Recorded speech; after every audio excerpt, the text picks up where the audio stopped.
Good night, guys.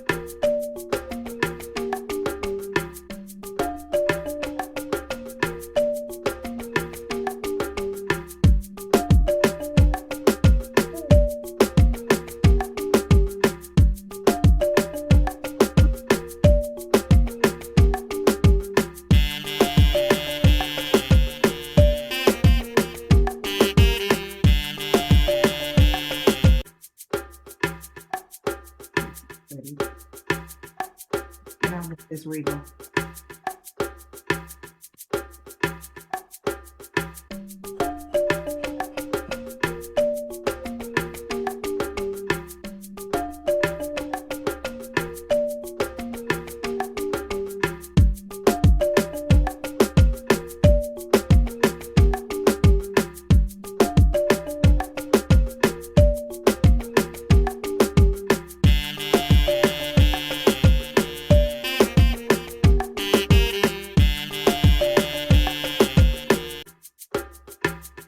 Okay, guys. Hi, Kanetta. Hi, Nichelle. Hi, participants that are on with us this evening. My name is Simone Toomer. I am a certified birth and postpartum doula, a lactation consultant, and first a mom of two that led me to the work that I do and other hats in the birth community. We are here tonight to talk about breastfeeding gems for Black moms, which is really important as we highlight Black maternal health. So we have two guest speakers on with us tonight, and I would love for them to introduce themselves. Kanetta and Nichelle, take it away. Ooh, fun stuff, huh? Fun stuff. I'm Kenita. You can call me Kane, Kenita, doesn't matter. I'll answer to both. Let's say board certified lactation consultant, maternal child health and wellness specialist, with a nag for just making sure Black moms get what they need. However that may happen, how blunt that has to be, how delicate it has to be. It has to happen. So that's literally just my jam. So I'm here to help you milk drop and just really cultivate your supportive environment. Thank you. Hello, my name is Nichelle Clark. I'm a board certified lactation consultant. I'm also an infant feeding counselor and a holistic sleep coach. I'm out of Chesapeake, Virginia. So when you think Virginia, it's the South. It's Southern Virginia. We're on the border of North Carolina, and. So I know you understand if you are from the South. I have my own private practice here in Chesapeake, and I have two small children myself, a 6 and a 2-year-old. And that's really kind of what led me to this work, my own experience as a Black parent in the birth and maternal space. So yeah, thank you for having me. Yeah, so you guys first and foremost talk about your passion about bringing education to Black parents. Can you tell us a little bit more about why it's so important for Black nursing parents to provide their milk for their babies? Ooh, there's so many benefits. It's so many benefits. We talk about the big ones that most people hear about, and that's, the healthier outcome for your babies, which is absolutely correct. There are a plethora of health benefits to your infant when you are providing your milk for your baby that is literally specialized and unique and made and created just for your little human body. And then there's also a lot of benefits that we forget to talk about, and those are the benefits for mom. That after delivery, that oxytocin is helping you to recover from your labor and delivery and the birthing of your little person. And it's also helping you to just really come into motherhood and to really heal and to feel more connected to your baby in so many different ways. And then there's a lot of different health benefits, like reducing some of the risks for ovarian cancers and things of that nature, as well as helping even your maternal mental health as you're recovering. Yeah, Nichelle, anything you want to add? I think. Yeah, and just, for me, this culturally, like, because yes, we can. Okay. And a lot of it too, especially in this day and age, is about reclaiming our cultural practices that were stolen from us, that were tainted from us, that have been made something dirty here in America. Your bodies were built for this. There is It Takes a Village. Dallas Fort Worth is a doula collective, and they have a shirt and it says Black breast milk fed the nation, period. Like, that's it. And so our bodies were born to do this. And in these spaces, maternal spaces, we birth children, we fed children. And I think a lot of that is ripped from us and we don't really Yeah. get to celebrate that. So for me, just, culturally, Black families knowing like you were made to do this if you choose to feed your baby and you are more than equipped. Yeah, no, I think that is put so beautifully. I think it's interesting also to think about feeding a nation. I personally am from Caribbean background, so it wasn't actually like, no, I was batted when I was breastfeeding. But can we touch upon a little bit of maybe some cultural things that come up when you're supporting parents in the prenatal and postpartum period, as well as, any advice to those parents out watching us as they maybe come upon things that mom or grandma or auntie say? Oh yeah, you're gonna have those, because of the way that feeding has kind of gone in this country, even for those who may have migrated to this country, um, and the way that society has sexualized women, specifically in birthing parents, you can get a lot of kickback and a lot of backlash. You may get parents or friends who are saying, "Why?"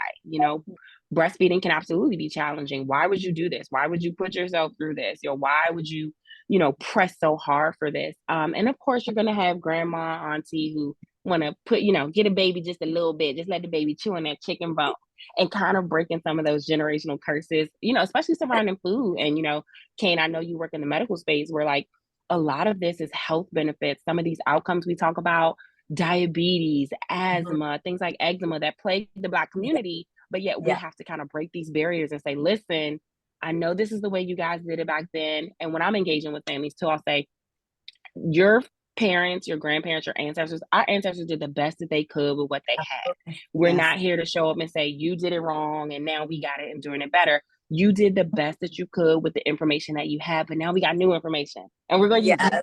Yes. So, Kane, I don't know if you see that kind of stuff too. I feel like when I'm meeting with moms, and I love catching them while they are prenatal, right? Because Absolutely. we get to really break down some myths, some stereotypes, and a lot of the fears that come into this space. Mhm. My favorite line is when I hear somebody say, "Well, they said I shouldn't do it because then my baby is never going to want to be away from me, and nobody else is going to be able to Yeah. handle this baby Yes. when I'm not around because they are just so attached to me. They got to be stuck to me." And I'm like, but that's okay. There's Yes, nothing wrong with absolutely. attachment. That's Absolutely. normal. That's okay. So for me, I find a lot of things like Nichelle said, because of the cultural challenges that came with it. And I tend to tell people this is not your grandmother's and your great grandmother's breastfeeding. We're not doing Yes. it because now Thank we you. are more equipped. Yes, it is passed down from generation, and we know that there are some barriers there that kind of can get in the way, especially when we bring up, the basis of what used to happen back in the times of slavery. It makes it hard, and those connections are hard. But I remind people that, just like our ancestors did that fight back then, we have a whole nother roar. And it's Yeah. almost like we're a generation of we're gonna do it because we can, and we're gonna show you how great we can do, because it's in us. It's in us. So it's Yeah. possible. We're doing it. Yeah, no, it is. It's funny because I like I said, I nurse both of my kids exclusively, but at some point along getting closer to one and over one, it was like, oh, so how much longer you gonna be feeding this baby for?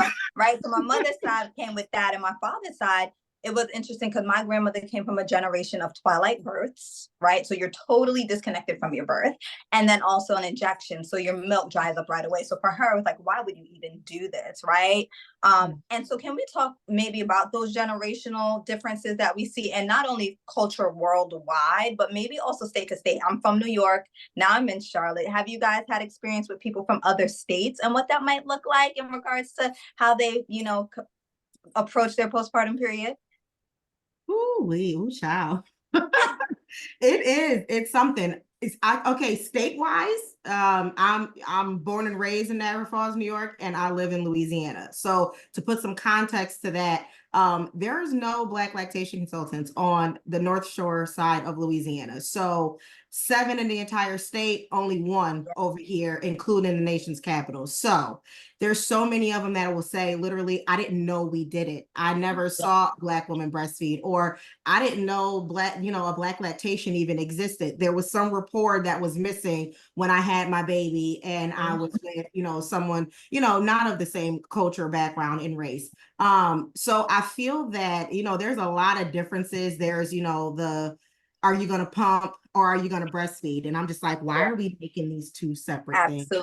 Absolutely. They're the same thing. And there's nothing wrong with the returning to work mom that says, you know what, I want to continue my breastfeeding journey, but I got to go back to work in 6 weeks.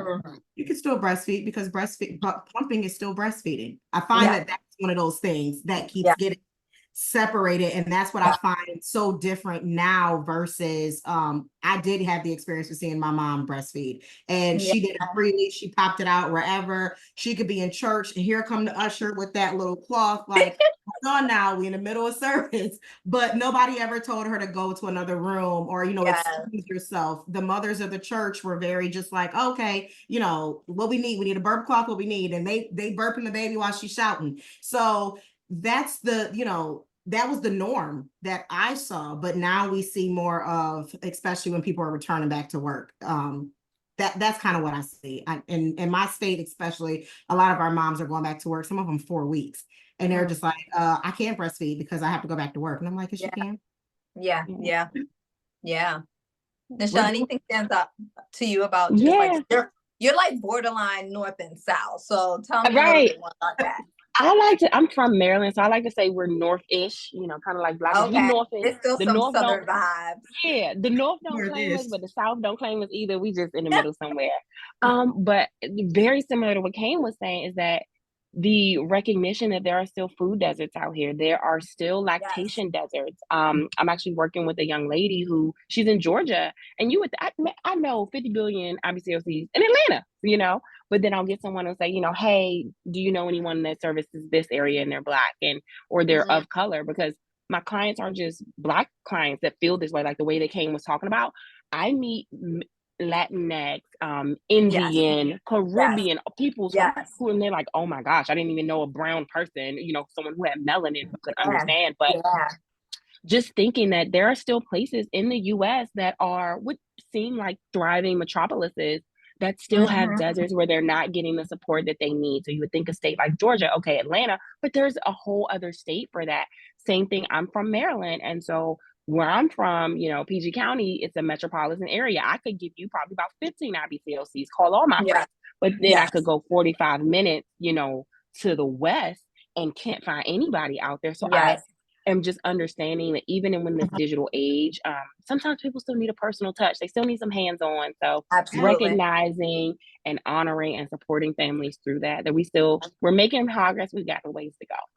Yeah, no, like I said, I'm from New York, and there's such a difference between, like, let's say the boroughs, right? You have your Brooklyn, your Queens, your Bronx. Bronx is known for disparities all around in regards to food, education, lactation. Can you maybe shine some light on, for those who maybe live more rural, how can they access the support that they truly need prenatally through postpartum? Like, what are some guides you can give them from now in regards to ensuring they have a supportive team behind them?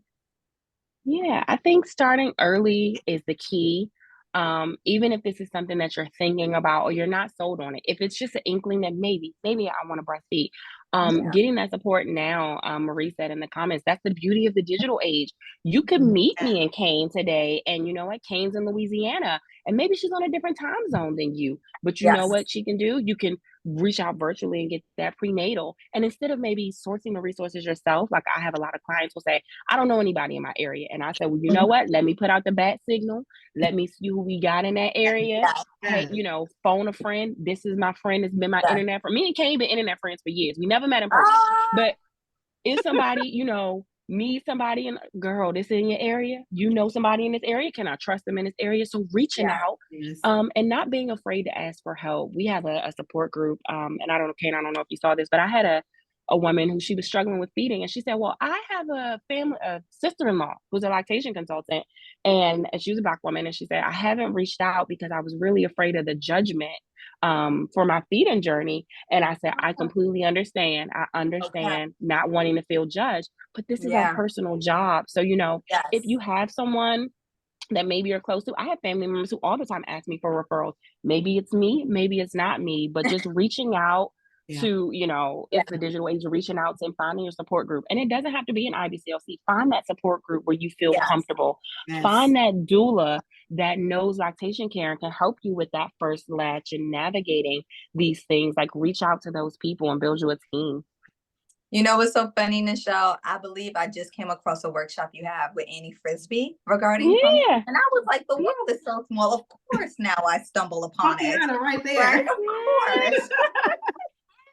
Yeah, But, that is my passion I'm project. big on, I love the digital age, and even like keeping in that, you know, a lot of us are on social media. That's just where we are. We're there. Yeah, we're talking about our kids. absolutely. We're talking about life, what we ate today, and we are asking. There are people asking breastfeeding questions, and I'm always like, you know, there. Even if you are not ready to maybe talk to someone one-on-one, maybe you heard, you know, oh, lactation consultants are judgy, or they, you know, it's medicalized and it feels stuffy. Even if that's what you feel, I see. I at least scroll Facebook once a day. Nichelle has fantastic support group, and it is geared towards Black women. Like, it is Black women, it is moms supporting each other, but there are professionals in the group that are saying, oh wait, hold up, we caught something. We need to take this, you know, over here. Absolutely. Or and I see like Michelle in there all the time. Hey, what state are you in? And she will tag an LC. Hey, get your people, you right here. Hey, look, make that link. I've had plenty of people that are like, oh, Nichelle mentioned you in a group. You're in Louisiana. I'm like, I am. How can I help? I'm in Charlotte, Nichelle. Okay, I'm now in I love Charlotte. it. I got you. I got you. Listen, I love it. And I find that, especially with the social media age and this digital age, I tell you to use all your sources. If you don't have a lactation consultant, a simple Google search helps. Absolutely. You know, as much as I don't want you taking all of your advice from TikTok, there you might find you might find a me, you might find a Nichelle, you might find a Simone, you might find somebody that happens to be on TikTok and can take you off of social media and get you the kind of help that you need. There are plenty of free resources as far as handouts, booklets, reading materials. Definitely reaching out and making those connections, talking to your employer. What are your benefits? Get into those benefit packages. Stop just signing up for jobs and signing a packet like, oh, I got hired. But sometimes there is some fine. I see a lot of patients that are literally calling based off of, hey, I saw in my insurance package that it covers lactation. Is that true? And I'm like, it sure is. What we'll be talking about today. I had a patient from Pakistan, and it was 10 p.m. her time, and it was 10 a.m. my time. And she was like, are you able to help me? And I was like, yeah, we here, girl. We here. Yes. So people just knowing. So use all your resources. And if that includes social media, so be it. Find the proper help and then take it off of social media, because we can't do a full workup. We can't really assess what's going on based off of a social media post or a DM. Yes. And so, you know, Nichelle talked a little bit about her pumping being her passion. Yeah. Kenita, what would you say yours is? Look around this office. Feeding this village. See, I'm raising 4 sons, and all of my children have been breastfed. All of them have witnessed breastfeeding, so it's very normalized in my house. My current is 3, and I'm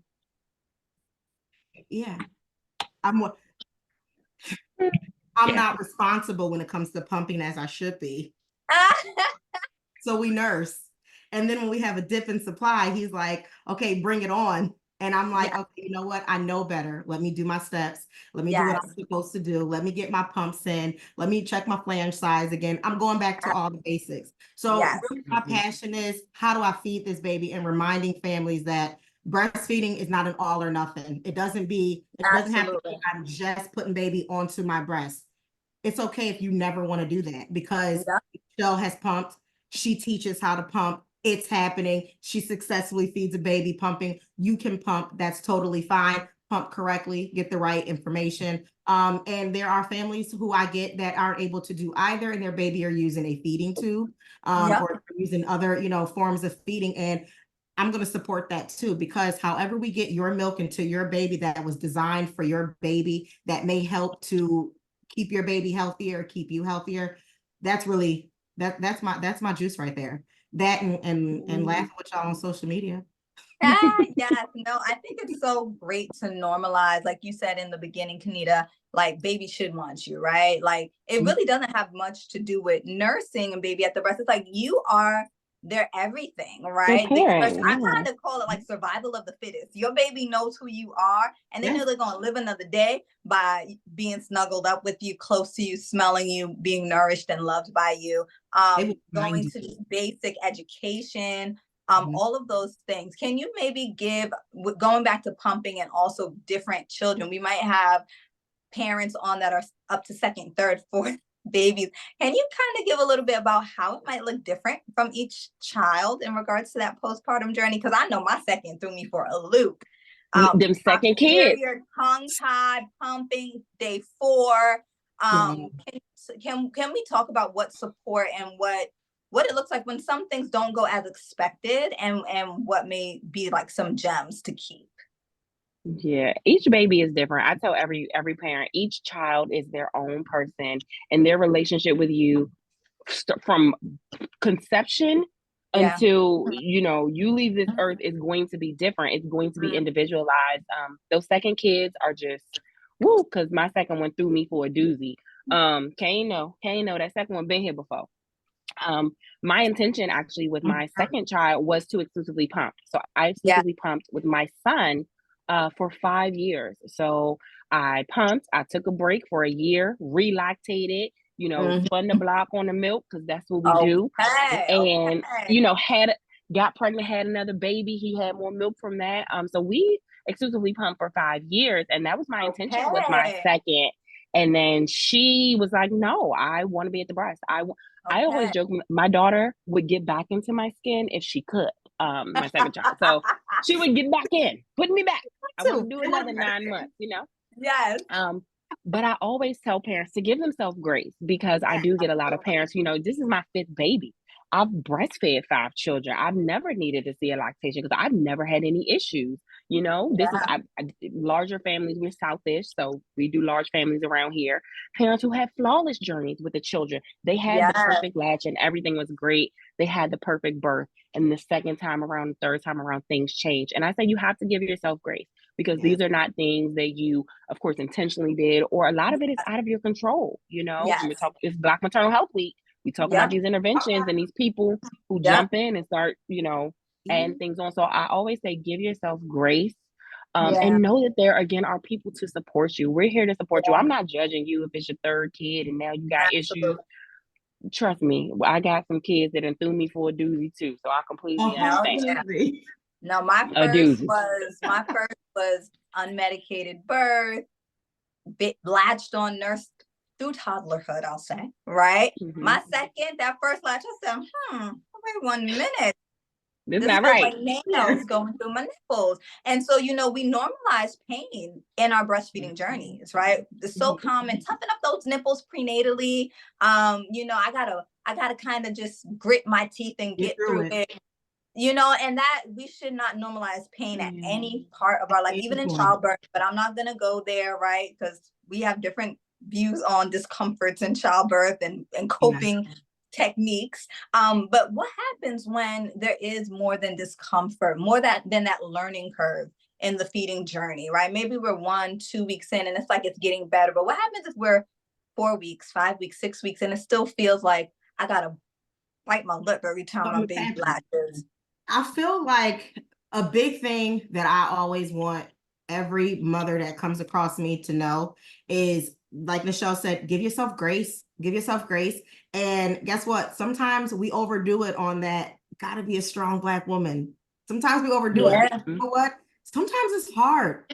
Sometimes introduction into motherhood, whether it's the first baby or the 16th baby, it can be hard. And if you are in yourself and you're telling yourself, because this was me and this was me ignoring all my postpartum depression symptoms. I gotta be a strong Black woman. I got this. I am mother. I am queen mother. Okay. I was Black Panther all through the house. I was literally Wakanda and everybody in my house ain't even on Wakanda level. But here I am, like, I got this. I'm queen mother. Basically, give me a crown. I got this. And my husband's suffering. You're suffering, and it's okay. we can get you help. And I'm like, what do I look like getting help? No, I got Yes. this. I talked to Yes. people about breastfeeding. I'm fine. I got it. But I wasn't fine. And when you ignore Yeah. that, you don't get the help that you need because you are still a person outside of feeding this other person.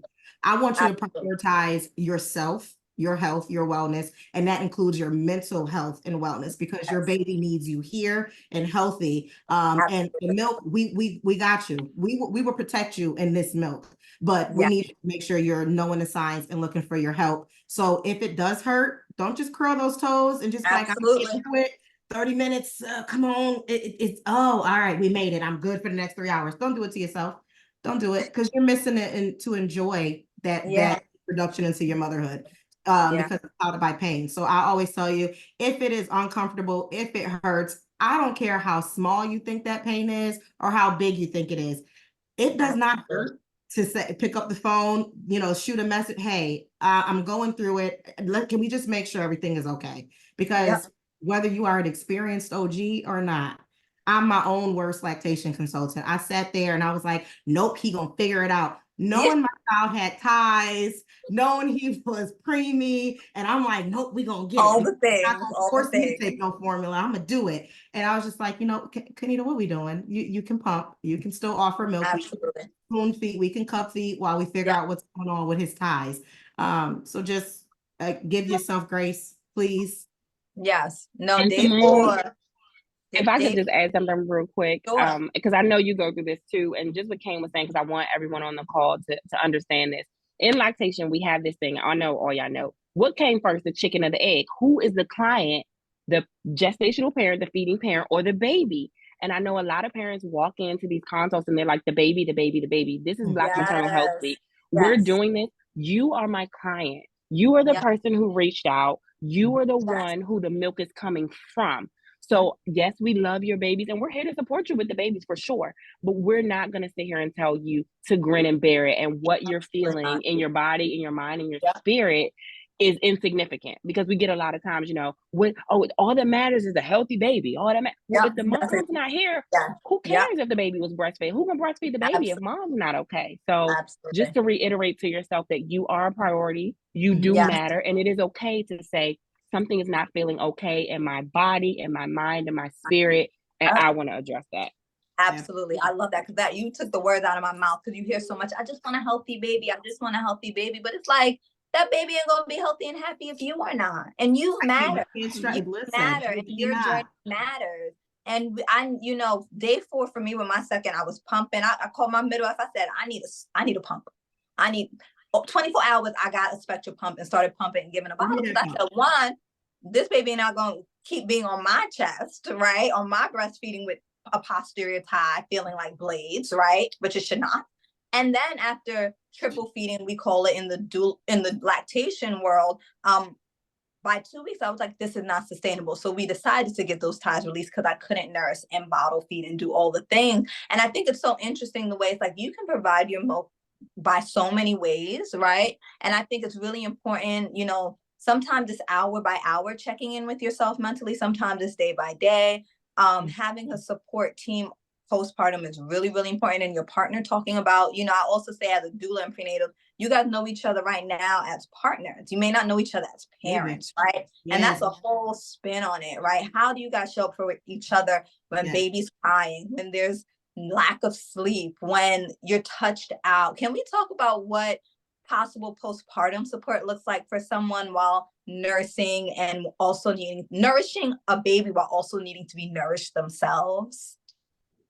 Listen, I like reminding everybody because I remind myself and I remind my spouse, I remind my children, like, listen, okay, look, we've been ready to go have this baby, all right? This is not just my baby. This is Yes. our baby, okay? I'm going to be recovering. I'm a C-section mama. I'm going to be recovering from a C-section, okay?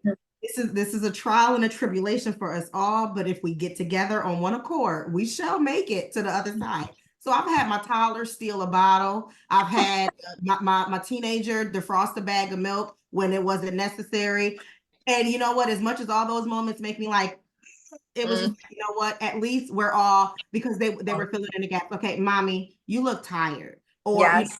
my husband is Yes. right there like, okay, I'm noticing some things are not okay, and I know you, I know this isn't like you. And it was things, like I said, I dealt with, and a lot of people don't talk about it enough: postpartum depression, postpartum psychosis. Yes. And speaking on Black Maternal Health Week, I think it's important that we keep that at a forefront as well, Yeah. because it's so important, and it gets missed, and our moms are out here suffering and they don't have to, and it's most of the time they're embarrassed to say anything. I was literally in a room of people, and they were like, yeah, I just wasn't going to talk about it because I just figured I had to get over it. And I'm like, oh my gosh, poor baby. Yeah.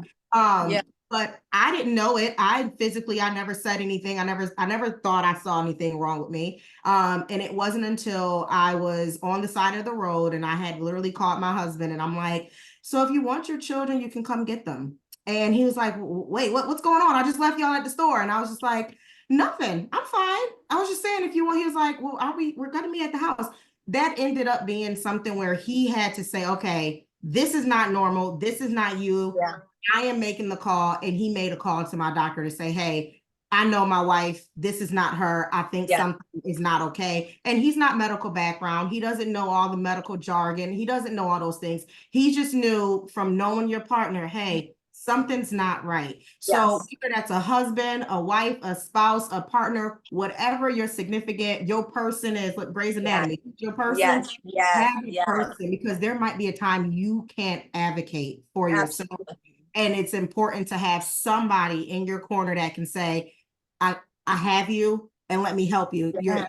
Let me help you transition Ab- into this area of motherhood, especially if you're having some breastfeeding difficulties. We tend to internalize that and think we're Yeah. failing. When I hear a mom that's like, I'm doing everything wrong, I'm failing, I'm failing my baby, and I'm not giving my baby enough breast milk. I'm like, this is why I'm milk drops, because I don't care if you make a gallon, I don't care if you make Yes. CC, Yes. we giving that to the Yes. baby, because that counts. That's going to Yeah. give your baby something. So just keep it in mind. You may not have a big old village in person, but you can create that village if that's virtual. Mhm. But having somebody, you need someone that can support you and advocate for you when you may not be able to advocate for yourself. Yes, if someone out there has a history of depression and anxiety, you may be at higher risk for that postpartum. Remember, anxiety also shows up more than postpartum depression, and there's a wide scale of anxiety, depression, and psychoses. It could be anything from I can't sleep, I can't eat, to really thinking thoughts that are very extreme. Yes. So I kind of hear Kanita talking, and I remember literally waking up all hours of the night checking if my baby was breathing, right? Yeah. Knowing my Mhm. baby's breathing, he's right next to me, but I just want to know he's breathing, right? Or, Mhm. so it's interesting to be in the midst of it, and the thoughts seem really irrational, but you have to honor that and seek support. Talk to your home girl, your mom, your auntie, your doctor, somebody that could step in and add additional support. So I think that's really important to keep in mind as we talk about in our culture, Yes. what plays a part in our postpartum recovery and healing. And I also am a strong believer that as we are healing this generation, we are healing the ones to come. So Yes. we are in a generation now where we are talking about things and addressing things face forward, that is really going to impact our kids and their kids, and, so on. I also want to talk a little bit about, we mentioned, Googling and TikTok. What are some of your favorite support groups that you might see on Facebook, or, know of virtually that you can tap into? Well, I'm a little biased. I'm back. But we're no bias. But I actually have a support group on Facebook. We have about 12,000 members, and it's called Black Breastfeeding Mama Circle Group. We have a page. So if you go to a page and you click groups by this page, it'll be there. And it's really a space, I like Yeah. to say, for the grown and sexy. Like, this is not your cat. So on the admin board, we have 3 IBCLCs. We have a host of admins, but we have 3 IBCLCs. One is a labor and delivery nurse who's been a labor and delivery nurse for about 18 years. So she's been doing this. And then all of our moderators are either CBSs, CLCs, lactation people who they know what they're talking about. And this isn't a group where you're going to just be hit and beat down by a bunch of professionals Yeah. who think they know what they're talking about. But we wanted to cultivate a space where Black parents, because it's not just Black women in the group. We absolutely do have some of our trans friends in there. And it's a space for Black birthing people to just exist and to be, and not have to explain the microaggressions. When you want to post about something about how your mother-in-law is getting on your nerves because she's trying to get a baby a little bit of, neck bones, you got people who understand. Yes. You got people who understand what that means, and you don't have to understand, well, why is it, so sad that your mother-in-law wants to give the baby a little bit of food. You don't have to explain those things. You can just exist and be, and we get the cultural jokes and the references, but just a space where you can feel we're like other Black mothers. Because again, a lot of us live in spaces. I'm the only Black IBCLC in my area, which is crazy. I live in Virginia. Like, I ask my white colleagues all the time, like, what happened before I got certified? What happened before I decided I wanted to be a lactation? I've lived here for like 13 years. So what happened before I decided to do this? And it was just like, it wasn't anybody. And so it's a space for us to just exist and to be. We're very respectful in the way that we speak to each other. We're very kind. You can say, hey, I'm just venting. I don't really want y'all to come up with a solution. I'm just talking just to talk. Okay, sis, talk your stuff, sis. Yeah. Okay, I do want some help and I do need some support. People just post, hey, are there any IBCLCs in Chicago or this zip code? If that's all it is you got to give today, sometimes people just want to share. Hey, I can't really share this or feel comfortable sharing on my personal page, but I just wanted to show y'all these beautiful pictures of me and my babies feeding, nursing, NG2, pumping. I know y'all will understand what this feels like. And we do, and we get it. So we have Black Breastfeeding Mama Circle Group, which is a really great group. If you're looking into becoming a lactation professional, you want to come over to the dark side and join us. There's a group called The Future of Lactation. And it used to be called IBCLCs of Color, but IBCLC was hating. We used IBCLC. So it's called The Future of Lactation. It's got a lot of different melanin, and it's for all people of color. So if you have some Latinx homegirls or people that want to come in, everybody's welcome to join. And we have some of the biggest names, and we call it Black Lactation. And we have guides that will help you, like if you're thinking about it, or maybe you don't want to be an IBCLC, maybe you want to do community work, maybe you just want to work in your community. We've got resources for everybody. So if you are interested in joining either of those groups, feel free to come on over. And our Black Mama Feeding Circle, is that it, Michelle? Yep, Black Breastfeeding Mama Circle. I got some of the admins. Shout out to Kira and Brandy. They're in the comments putting it there. Look, I need to get back in the chat. They sure are. Listen, they running it up. I love it. I do a lot of, I'm on the TikTok side of things, trying to dismantle a lot of the foolery that takes place on TikTok. So I do lives and things there, and I like to say I'm literally like, I'm a no limit type of soldier when it comes to breastfeeding. I am not necessarily one. I mean, yes, the white coat is back there, but it's because a patient just thought it was the most special thing to dawn me with, and I don't have a heart to be like, yeah, that's just not me. I'm not a stuffy white coat kind of person, but from time to time we pull her off the mannequin. But I like to have a space where, look, this is me and you. I want you to feel as comfortable as you feel talking to your homegirl, but just that you're talking to your specialist over here who's gonna give you the real tea and not just tell you to drink some tea. So this is, but I want you to feel that comfortable. But when it comes to, I send people off of my TikTok lives all the time. I'm like, join this Facebook group on Facebook, because you could talk about everything. There's been some after dark, the things that we don't want to talk about that maybe you embarrassed to even mention to your doctor on, hey, like after having this baby, everything ain't working right. What happened? You don't want to talk about it necessarily, or you feel taboo about it, or it's been made to be, oh, why are you even worried about that right now? I've seen those conversations, and moms just, again, letting it out, pouring it out, bearing it all, and saying, yeah, hey, you know what? I struggle with that too. And I see such a trend of peace, of just feeling like, okay, I'm not alone, and y'all feel me, and there's nothing wrong with me. Okay, what are we doing about it, sis? What are we doing to fix this? Again, there's those professionals. I always see Kira's name in there. I'm always seeing all the professionals come up and like, okay, listen, hey, that's nice, but let's redirect here, or get them to the right sources. So that's the only group. I know there's other Facebook groups, but when it comes to just really about Black women, Black families, being very inclusive to the LGBTQ community, I'm always hands down, it's going to be that Black Breastfeeding Mama circle group. Yes, That's I have to Mm. drop Chocolate Milk Cafe here Yes. because it is. I'm from New York. I started in Brooklyn, the Brooklyn chapter. I was one of the first facilitators with my mentor, LaShonda Dandridge, and now I'm in Charlotte. I brought it here.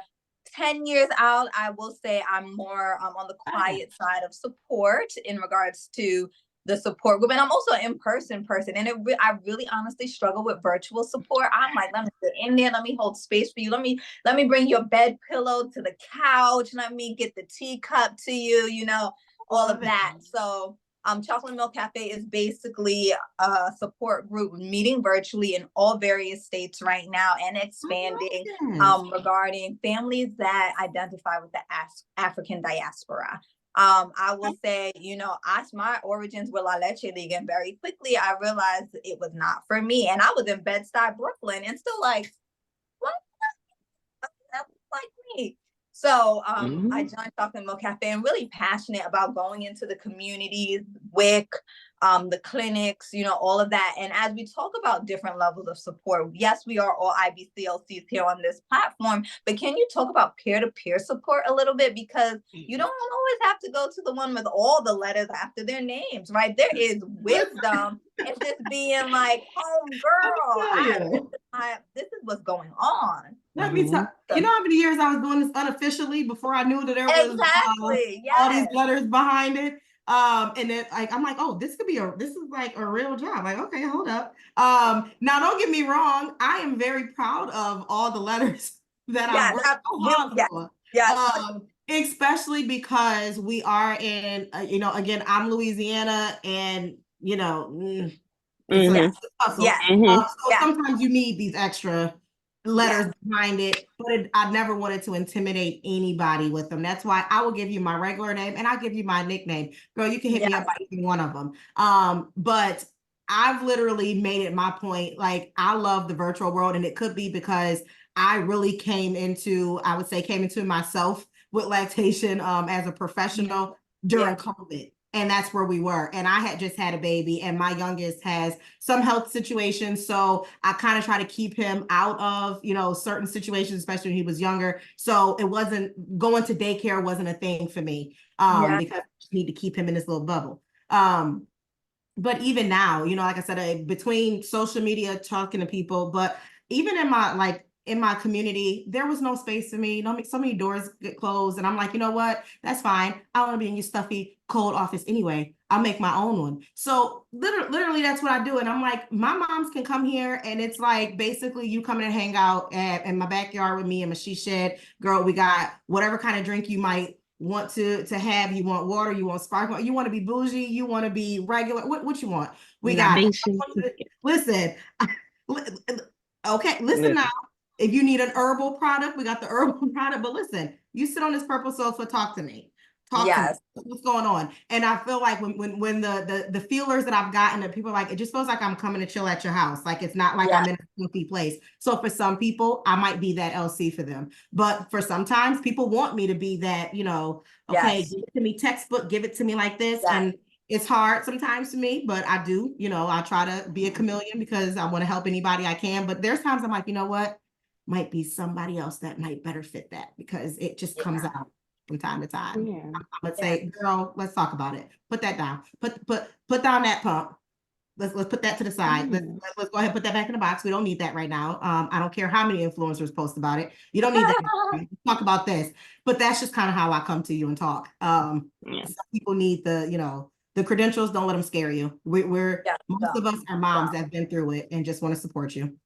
Yes. And like, we have WIC. So from a peer counselor perspective, WIC often is equipped with breastfeeding peer counselors, which are other moms who went through the WIC journey also and have taken certain trainings to support breastfeeding moms, whether pumping at breast. We have lactation counselors, we have breastfeeding specialists, we have all different acronym letters, in regards to peer support. I saw in the chat some questions about common challenges that one may have, as well as do you recommend a class or a one-to-one? I definitely will say, for me, in my opinion, with classes, we do know prenatal education really impacts the initiation of feeding, and support impacts the duration, right? So you could get all the education to at least start that journey, but make sure you fortify your support system after, in order to have that support, that encouragement, that affirmation, that, girl, I know it's hard, you can keep doing it, just another day, you know, you're back to work soon, what's that plan, and that encouragement to keep you moving forward, for sure. What are some challenges you guys think are that you see often in your practices? So it's funny because I do in lactation, there's this thing we do, like an end of the year kind of review, right? And like what has been happening. And I will say that about 97% of the concerns are latch pain. And when I talk latch, I'm not just talking about bottle. I'm not just talking about latching to the breast. I'm talking about latching to the bottle, possibly using a pump. So nipple pain.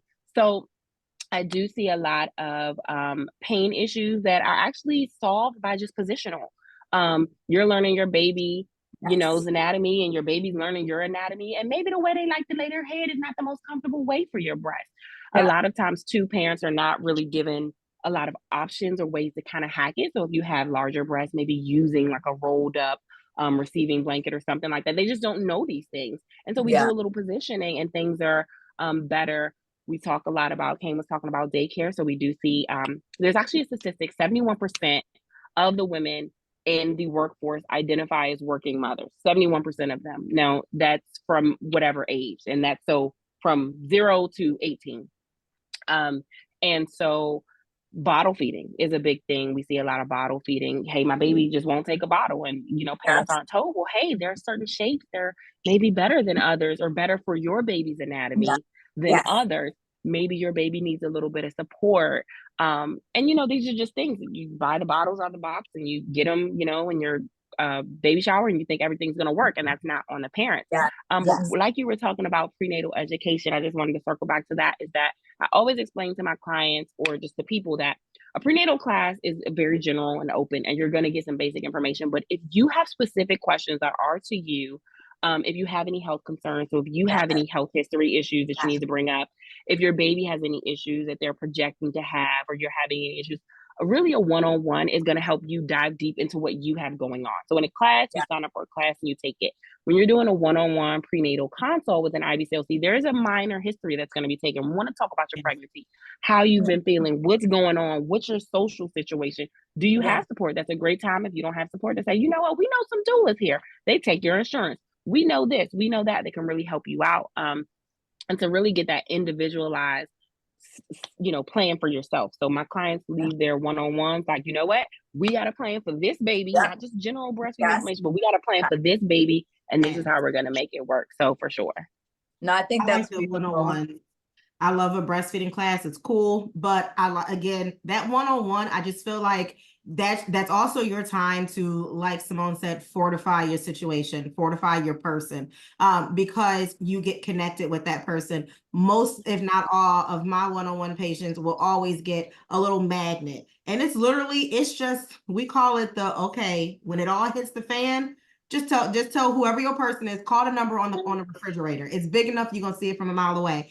And because you already know this person. We've talked about what your goals are, what you want to do. So if you hit a wall or you hit some kind of a challenge, it's your chance to go, you know what, wait a minute. We already talked about this. We talked about this challenge might come up. Let me call her and let's have a one-on-one. And many times that's when I'm in the virtual situation in a hospital and I'm like, oh wait, baby's here. And they're like, remember you said that, you know, XYZ might happen. Okay. They're trying to tell me to do this. Is that, you know, we talked about that a little bit. And I'm like, look, I don't care if where you virtually accept our appointment at. I'm like, okay, listen, remember, let's regroup. What we talked about, what your goals are and what you're comfortable with. I feel like it kind of gives you that support of knowing, okay, I got somebody in my clutch. I got somebody in my bag that knows me, knows what I want, and is going to really work with me to achieve my goal, as opposed to just being another number, Yeah. currently at that hospital. No dig towards hospital based deliveries, but they spend this amount of time with you and then they gotta Yeah. go. It's they have a chart, they have something they gotta, they gotta check boxes before they can Yeah. let you out the door. Whereas we have the time to really sit down and deep dive into your personal situation, as opposed to just giving you a bunch of, statistically, what Yeah. does it look like for Simone? What does it look like for Simone's baby? Like Yes. 101 And definitely better. yeah, guys. And so when we, as lactation consultants, we're looking at you and baby, we're thinking about infertility, thyroid issues, medication, supplements, really individualized to your history journey. Honestly, sometimes from when you hit puberty, right? Your breast growth, right? Changes during pregnancy. When did your period start? Have they been irregular? Are you on birth control? We think about all of this when we think about how it's going to impact your journey. Before we wrap up, I mean, all these questions are rolling in. I Somebody saw also one that I mentioned, wanted to hit on. I'm sorry, Simone. I did. I look. I brought up the chat box so I can keep up with everybody. So I yes, saw me too. I'm something, scrolling down too. and I feel like because somebody asked about preparing, but they also said, what are things that are important to help with milk production? I think this is a big one because if this is not the most searched Yep. question, if this Yes. is not what I see every day, how do I get my Yes. milk supply up? First of Yes. all, is your milk supply low? Knowing Yes. what's normal. And it's Yes. not what you see on social media. It's not going to always look like that. We don't know what's going on in that person. They might be an oversupplier because that's just what's in their body. Yeah. But what's normal, understanding that your milk supply may not look like someone else's milk supply. But then to really get down to not what can I take, what pill can I take, what can I eat, what can I drink, not necessarily focusing on that, but focusing on what is causing this low milk supply. Listen, Yes. I will help you all day, every day, figure out what we can add because I'm all about it. I love using natural ways to help you increase your milk supply, but that means nothing if we are not feeding as we should, if we are not pumping as we should, if the flange Yeah. size is not correct, different things like that. So again, not necessarily what will make you have a milk production, but let's make sure we're hitting, you're meeting with someone to know, okay, am I at least doing all of my basics and do I truly have a low milk supply issue? Because that could Yeah. be more than just taking a pill, drinking a Yeah. drink. Might be more so, okay, we need to do some blood work and see what's going on to really, make sure that holistically you are in the best, your body's in the best milk production mode. So I just Yeah. want So I think off the top, like supply and demand, milk is supply and demand. The more you nurse or pump, the more milk you make. However, your body's making milk for your specific baby's needs at that time. It is a live food that is constantly changing. My baby could drink 3 ounces, your baby can drink 5 ounces, right? You might have an overproduction. So you're making 5 ounces. I may only make 3 because of my body is yes, different, right? So you can eat all the oatmeal cookies, drink all the teas, but the main thing for supply is to nurse as much as you want and how much the baby needs as well as pump. I'm trying to get through these questions. Someone I think also asked about the cost of formula versus breastfeeding. And I think what's interesting is cost is not just financial, right? It is energetic, it yeah, is time, right? We could think, oh, formula costs X amount of money per can. And if you have baby who latches and it's like that, you may not be spending any money, but you are spending time in the day with baby on you, right? You are spending maybe a mental cost of like, okay, do I have enough milk and so forth. So I think quote unquote cost can look very different to each person, as well as yes, some people do need lactation consultants. At this point, I think because of Obamacare, most insurances do cover lactation consultants or they'll at least reimburse you. So I encourage everyone to check with their insurance in yeah, regards to what coverage is and what that looks like if you pay out of pocket. What are let's see, someone asked health benefits. Marie answered that. What are some things family and partners can do to support, and what are behaviors that derail? Guys, anything come to mind? For me, it's like keep me fed, keep me hydrated. Yeah. Yeah, I always tell the partners and whoever the support person is. So on my intakes, I ask them, who is your support people? Who are your support people? That doesn't always mean a spouse. That could be grandma, that could be auntie, that could be your friend. Who are your support people? And really just communicating with them. When we talk about partners, I always encourage my clients to do a communication check-in. We talked about sleep deprivation and not Yes. knowing each other as parents. Do a communication check-in. Hey, I just want to make sure I'm sleep deprived. I know you are. I just want to make sure that we're on the same page with what is happening so that we can best support each other. Like you said, Phoebe, I can hold my baby. I can baby wear. I don't need somebody. I don't need a professional baby holder. Okay. Yeah. I Yes. need these dishes done. I I need my listen. groceries picked up. I need my clothes taken from the washing machine to the dryer because if they stay in there another day, they can get mildew. So can you do that? Can you fold these babies' laundry? Wow, there's Yeah. a lot of bibs. These Yeah. baby socks. I need these rolled up. You want me to put a hat and some socks on this baby? Roll the socks, please. And so just being able to communicate that with your village, excuse me, it doesn't have to be in a disrespectful way, but just say, hey, yeah, when you do come over, that'd be great if you could just help me out with the dishes and just load the dishwasher or take the dishes out. And being able to communicate that with them and just letting them know these are the things that we really need. We don't need a professional baby holder. I got that part.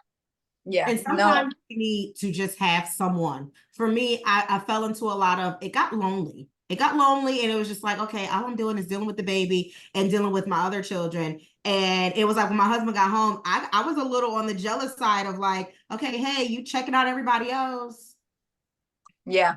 Hey, I'm Yes. home too. And I remember there were times I would just look in the mirror. I'm like, man, I haven't combed my hair at all today. Where is the comb? Let me just put on a little bit of moisturizer, myself just feel outside of just a milk making cow. So I want people to remember, even if you don't have family per se, like Michelle said, it might even be a neighbor. I had neighbors that saw us coming, they would see me pregnant every day and Yes. then come home with the carrier. And it was just like, hey, do you need us to, we're going to the grocery store. Do you need us to grab some groceries Yes. for? Yes. So I'm all about, I don't need a professional baby holder, like Michelle said, but I might just need some company. I might Yeah. just talk to me about something other than just the baby. Don't ask me 50 million times how's the baby doing today. Look, let's talk about the show, the last episode of, I don't know, whatever show was on. Just make me still feel like a person outside of just my duty and identity as mom. Yeah. Again, that will really help with keeping that mental health in check, and keeping you from falling into a place of feeling a little bit of that isolation. I see in the comments, meal train. I love those. Getting the calendar and letting somebody pick. Yeah. We did this at work, like at the hospital, and then they would put it on the wall, and it's like, okay, so who's door dashing to such and such, and I'm like, oh look, I'll take Friday. I'll send it to your Yes. house. Things like that, simple. Just make sure you're there and check in. Don't just because people have babies and they cute and they head smells good. Don't forget that they're still people. They're still people. We still need some real life interactions. And that can kind of really help to reduce our stress, reduce fears and things like that. Yes. And And our I last did question, want to, oh yeah, I know I was wanting to touch on the stress thing. Is that what you were going with that one? I was going to touch on what are the experiences I should expect Oh at yeah. the hospital after birth, which Ooh. I would have to say that's a loaded question because we don't know your health history. We don't know how labor is going to unfold. We don't know if your hospital is a baby-friendly hospital. We don't know interventions that might come up. I think it's really important to take a lactation class and a childbirth ed class so you know how these things can unfold in the postpartum period and have a birth plan. Speak very early with your providers in regards to the questions and the concerns that you have, because you hate to wait until you're in the birth room and realize that, hey, I wanted this, but my provider doesn't do that. Yeah. So yeah. And this is my plug for doulas. I'm going to say that if you have access to a doula, we talked about reaching out to your insurance about lactation care. Reach out to them and see what they cover as far as doula services. This Yes. goes back to support. I know Anna said, what if you don't have family? Your support system can also be the people that you pay. My friends got together. They live in all different states. I had a doula. I told them it was important for me for my second birth to have a doula. And they got together and chipped in money and paid for whatever was left on my doula. Now, my insurance covered a portion of it, but we were going to pay it out of pocket. And so these are how people in your life can support you. But really just, all your things, check with your insurance. They may cover a portion of the doula. You may have free doula services. I know some states have that. So your support can be the people that, that are paid to be there too. They can be paid support and they're lovely. So birth and breastfeeding are connected. Get that doula. And don't be afraid to check your insurance. I know some people are typically are like, oh, if I have Medicaid, they won't cover things. You never know. People are fighting these battles behind the scenes so hard. I'm fighting in Louisiana for Medicaid to even cover lactation care so that that's not another added stress or financial burden. So people in your state are working behind the scenes, fighting all these battles. So you just calling and saying, hey, do you cover this? what it does is it keeps that fight at the forefront. It shows that there is a need for it and that we want it. And then you may be surprised. They may say, oh, yes, we do actually cover, you know, such. Yes. Huge relief. And like you said, just because it's somebody you paid for, that's true support. A lot of people that are in this space, we are here to not just make money off of you. It's not, oh, it's just my job. It's my 9 to 5. I got to go to it. But it's truly something we love to do because we've been through, we've been in these places and spaces that you've been, and we want to make sure that not another mom has to go through it. If we can just change one experience, that, you know, that makes it, that can make or break a situation for many to come. So never be afraid to reach out and ask. Yes, guys. Thank you guys, everyone, for joining us tonight. I hope you got some gems in the process. Find your local doula, find your local lactation consultant, take your classes, be educated, and be informed. Have an empowered birth and postpartum journey. Good night, guys. Good night. Happy Black Maternal Health Week.